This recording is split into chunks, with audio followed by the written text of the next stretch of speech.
In this week's portion, the Torah tells us of the tragic incident of the spies. Moses has sent out a group of leaders to go into the land of Israel and come back and bring back a report about the land. And they came back and they devastated. They really broke down the spirits of the people, and they said, we can't do it. We can't conquer this land of Israel. We're just not going to be successful. And the response of the Jewish people, crying in despair. God's response: you're crying? I told you the land is a good land. You're crying for no reason. Because you're crying for no reason, I'm going to give you a reason on this night to cry. And this is the expression: are you crying for nothing? I'll give you something to cry about. And the night was Tisha B'Av.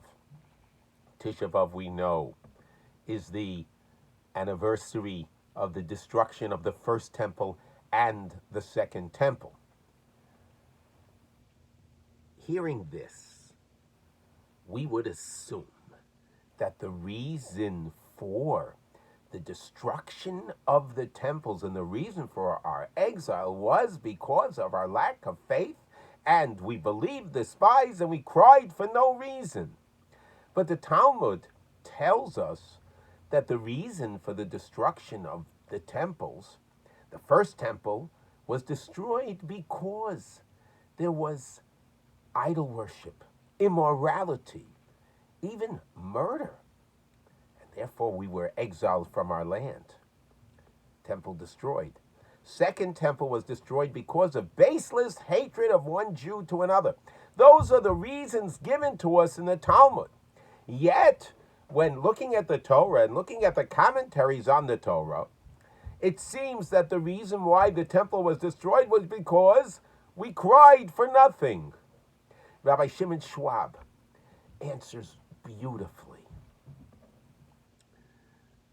The Talmud points out that in the book of Lamentations, written by the prophet Jeremiah, bemoaning the destruction of the temple, the verses are written in sequence of the Aleph base, the Hebrew alphabet, except the letters Ayin and Pei are reversed. When you recite the Hebrew alphabet, the letter Ayin, which actually means I, comes before the word Pei, which stands for Peh, which is mouth. And in the book of Lamentations, we go through, the verses go through this aleph base in the right sequence, except Jeremiah put the Pei before the Ayin. Hidden message. And the Talmud explains the message that the spies put the Peh, their mouth, before the Ayin, before their eyes. Actually, the eyes should become before the mouth. What does that mean? So Rav Shimon Schwab explains that what it means is that the spies had an eye problem. Their eyes were limited. They went into the land of Israel and they saw things that could be very scary.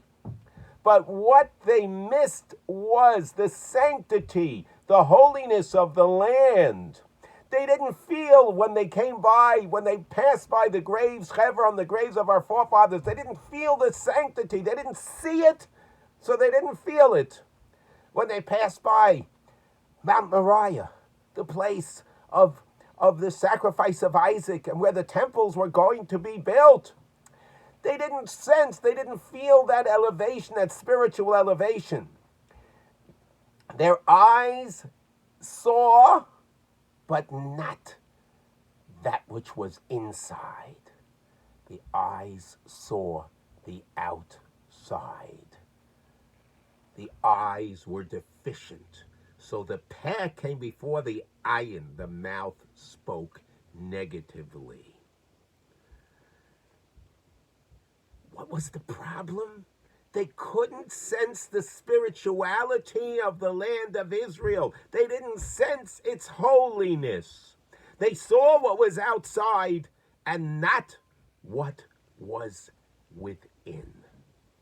This is the reason, Rav Schwab explains, why during the era of the First Temple, why we were remiss in so many different areas.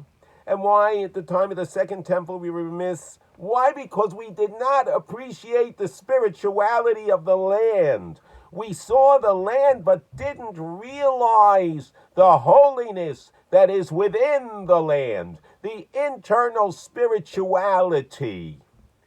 And because of that, that's why our forefathers transgressed at the time of the First Temple and the time of the Second Temple. Because if we were able to see and sense the spirituality of the land of Israel, the holiness, then we never would have transgressed in the first place. This is a powerful message, of course, for sensing the greatness, the grandeur of the land of Israel, but also for sensing the grandeur that is within each and every one of us. We look at ourselves in the mirror, what do we see? We see a body, that's what we see. But within the body is the soul. And if all we see is a body and all we sense is a body, then it's impossible for us to behave in a spiritually uplifted manner. So let's ask ourselves the question. When we look at ourselves, look in the mirror and look at ourselves, what do we see? We see features, we see a body. We've got to have the spiritual eyes to be able to see within ourselves and to realize how holy we are. It's the internal that is actually our true selves. And as Rav Schwab explains, if only we realize the spiritual grandeur that is within us, then we would continue to elevate ourselves.